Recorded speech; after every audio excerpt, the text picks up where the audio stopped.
Welcome in to episode 21 of the Barnes on Bama podcast. I'm your host, Owen Barnes, and we've got some things to discuss.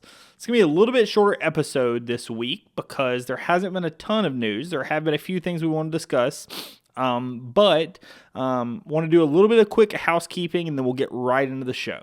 So really quick, the housekeeping. So we're going to start with I appreciate all the new subscribers. I've had a lot of new people find the channel. I really appreciate it. If you are interested in the content, we cover Alabama football and basketball. I am willing to cover some additional sports that Alabama athletics has to offer if you are interested, and if I get enough interest in them. Obviously, I will talk about things as they come up, whether it be a new coach hired or, something noteworthy. But if you would like more in-depth coverage, then please let me know.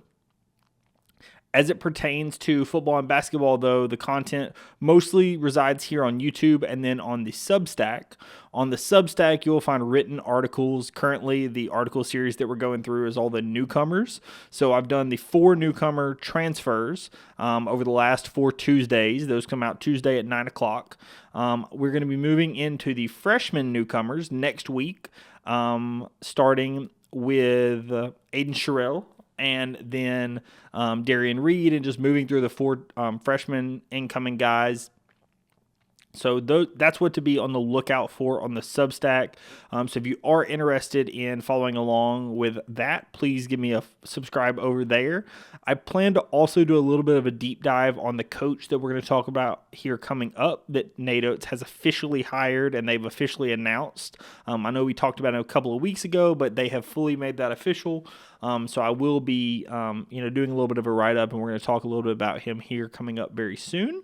And then my plan is to figure out what I want to write as it pertains to football. I will do a written version of a preview, on the Substack, I know for sure. And then I know that I will also do a video preview and a video recap. I may not do a written recap. I may do it similar to I do basketball, where I just do written previews and video previews and then the video recaps. So that's what to be on the lookout for. If you were not following along last basketball season, we're going to do football very, very similar.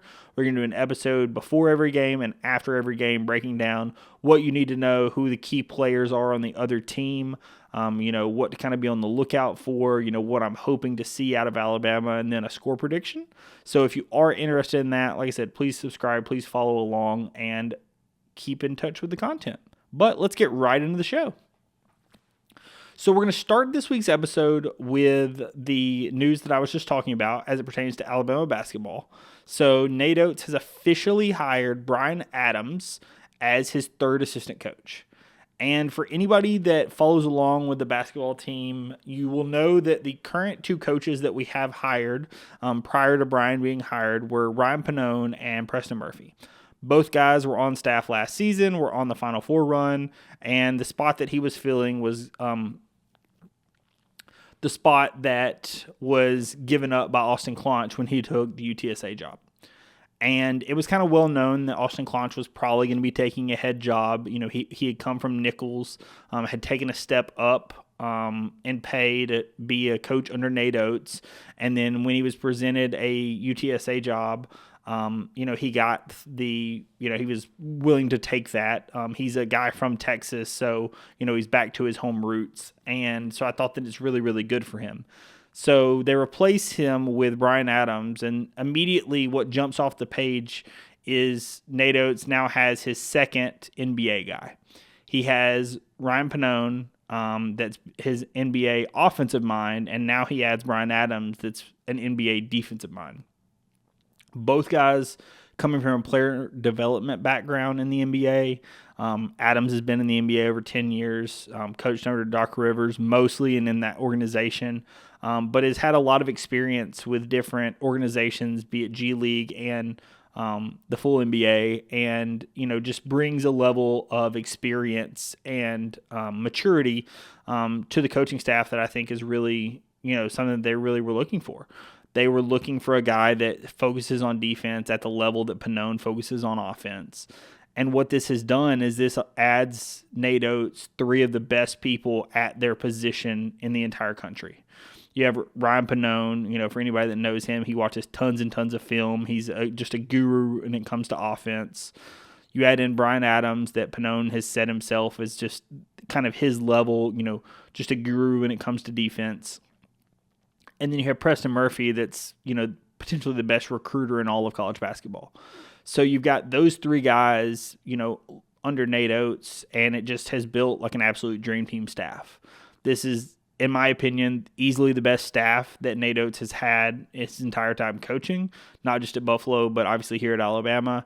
And I think that this, coupled with the team that he has this season, filling the voids that were missing last season when it comes to defense, when it comes to perimeter, when it comes to the interior, I think that the additions of Cliff Amore, the additions of like a Chris Youngblood, giving you a little bit more physicality.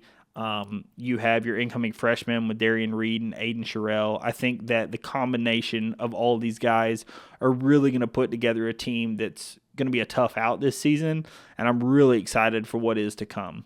I want to give a couple of quick quotes that were put out by Alabama, and I'm going to pop them up here on the screen as well. But a quote by Doc Rivers: "I'm very excited for Brian and the University of Alabama. Brian's the perfect fit for the team and Nate's staff. He's an incredible defensive mind on top of having high character and being a hard worker. Roll Tide." And then Monty Williams goes, "Brian's a high character, loyal, and Roll Tide type of dude. He's loyal and will make Crimson Tide Nation proud with his ability to relate and elevate the young men who hoop for Alabama." So the big thing, obviously, to note here, both guys talk about his loyalty, both guys talk about his character, and I think that's something, obviously, that Nate Oates is looking for when you talk about his staff. Pannone was on the Crimson Crossover podcast, and they asked, what did they think that Brian Adams was going to bring to the staff, and, he often talks about, they want a good person, right? Because Nate's as good a person as they come. And so you need somebody that's a good person, but then you also need somebody that knows basketball. And it's very clear that Brian Adams knows basketball, and he brings in a defensive specialty that the other coaches on the staff don't have. And so obviously it fills out in a position that is just a perfect fit for Alabama. So I'm really excited what he's going to bring. I plan to do a little bit of research and, write about some of his past stops and what they were able to accomplish at some of his past stops. So if you are interested in that, like I said, follow along on the Substack. That'll be coming out here in the coming, probably the coming months. I don't know that I'll be able to get it out here in the next week or two, but, it's something to be able to look out on the horizon. So the next thing I want to move to is some news that broke as it pertains to Alabama football. And this is going to be a little bit of a discussion, and I want people in the comments to give me their opinions as it relates to, do you agree or disagree with what the university has decided to do? And what I'm referencing is they have decided to name the field that the university plays on Saban Field at Bryant-Denny Stadium. And this was rumored to be what was probably going to happen, that they were going to be doing Saban Field at Bryant-Denny Stadium.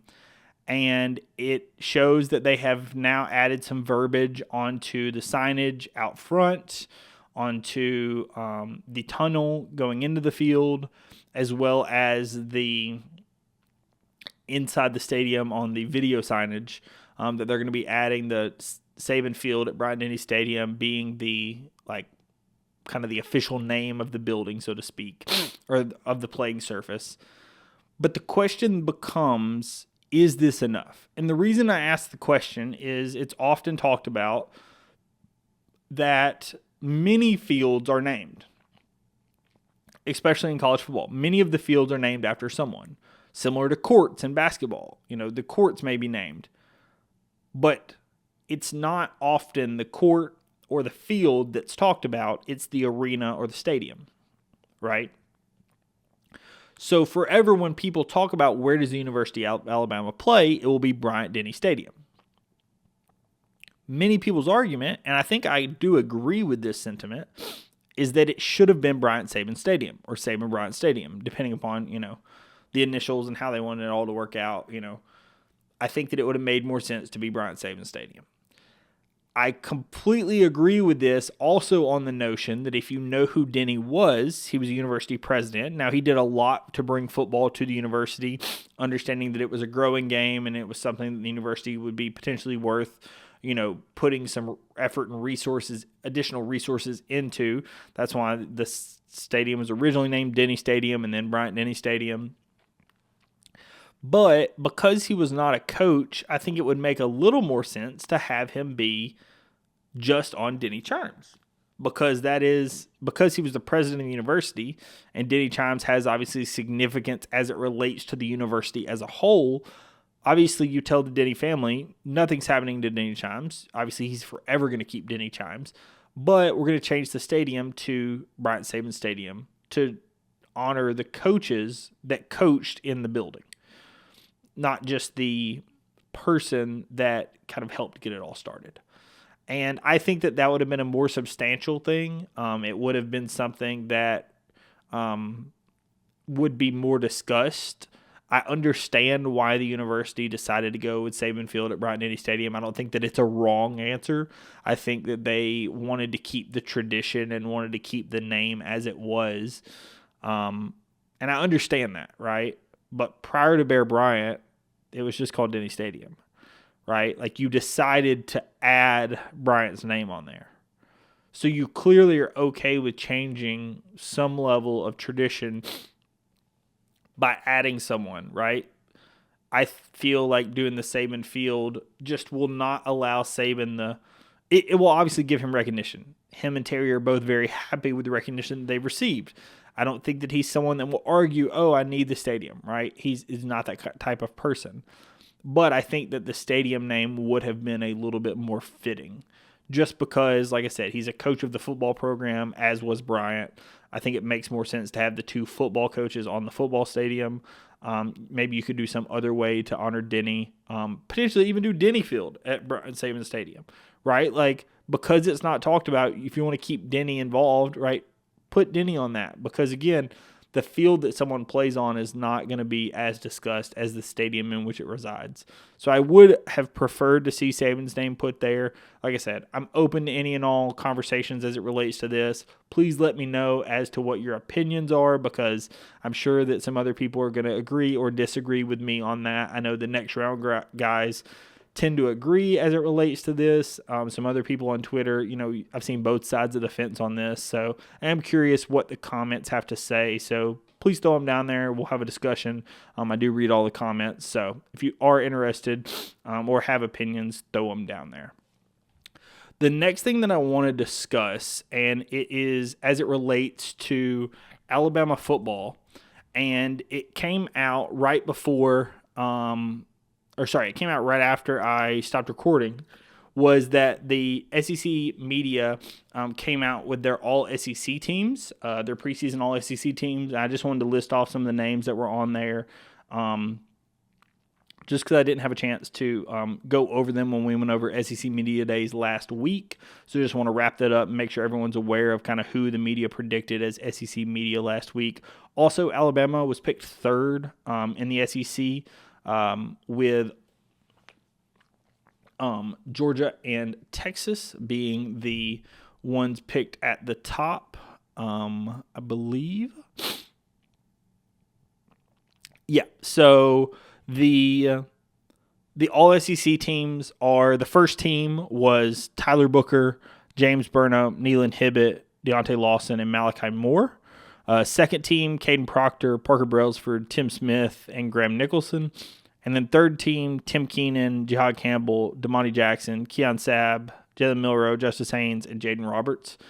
I think it's really important to note the transfers on there, and how highly the media views those transfers, and how well Alabama was able to add not just talents, but talents that people understand how good they are. It's not just warm bodies. It's not just a guy. It's an actual top player. Parker Brailsford coming in as center, Graham Nicholson, the kicker, Damani Jackson coming as corner from USC, Keon Sabb, the safety from Michigan, Caden Proctor, the transfer from Alabama. I think it also kind of notes Justice Haynes being on that third team list after having just 30 carries, or just under 30 carries. It shows just kind of the level of guys you have coming in. I think it makes sense, obviously, to have Alabama not picked at the top of the SEC, given the fact that you have a new coach. There's a lot of unexpected as it comes to replacing Nick Saban. But I do think that Alabama is obviously in a very good position as it pertains to football this season, and I would expect Alabama to obviously compete at the top of the league. The other thing that I would note as it pertains to Alabama football that I think is very important is this weekend there is the Cold Summer Barbecue. And the Cold Summer Barbecue is the recruit barbecue that each school does, and the Cold Summer Barbecue is Alabama's version of that for all the recruits. So Alabama will have a ton of recruits in this weekend, visiting campus, hanging out with the players.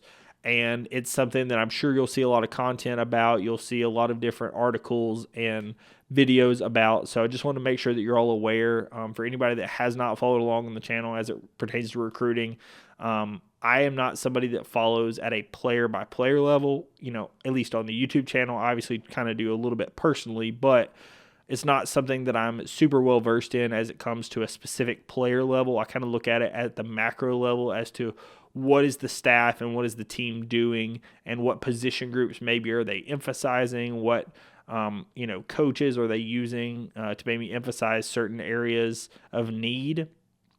That's currently how I've been looking at recruiting. I am going to be having a recruiting podcast that I have teased a couple of times coming out very soon as it pertains to, how Kalen DeBoer and his staff were able to land the recruiting class they were, right? Alabama currently sits at the number 1 recruiting class in the country, and my question to some friends was, how are they able to do that? And some of the guys over on the Crimson Crossover Discord, and if you're not following over there, I really recommend it. But some of the Intel guys over there and some of the people with some sources, I reached out to them, and they have some insight that they want to bring to the podcast. And so I'm going to be recording with them here in the next couple of days to talk about, like I said, how was DeBoer able to land the recruiting class he was, and is there anything that we need to be aware of, or specific recruits or anything like that we need to be aware of that may be deciding here very soon. So please be on the lookout for that if you are interested in the recruiting front, because that episode will be coming out hopefully next week if all recording goes well. But I really appreciate everyone for following along and subscribing. Like I said, if you are not subscribed, I really would appreciate it. Read over on Substack all the written articles that I have coming out. And if you do appreciate the video content, if you would throw me a like and a comment down in the bottom, and I will see you in the next one. Peace.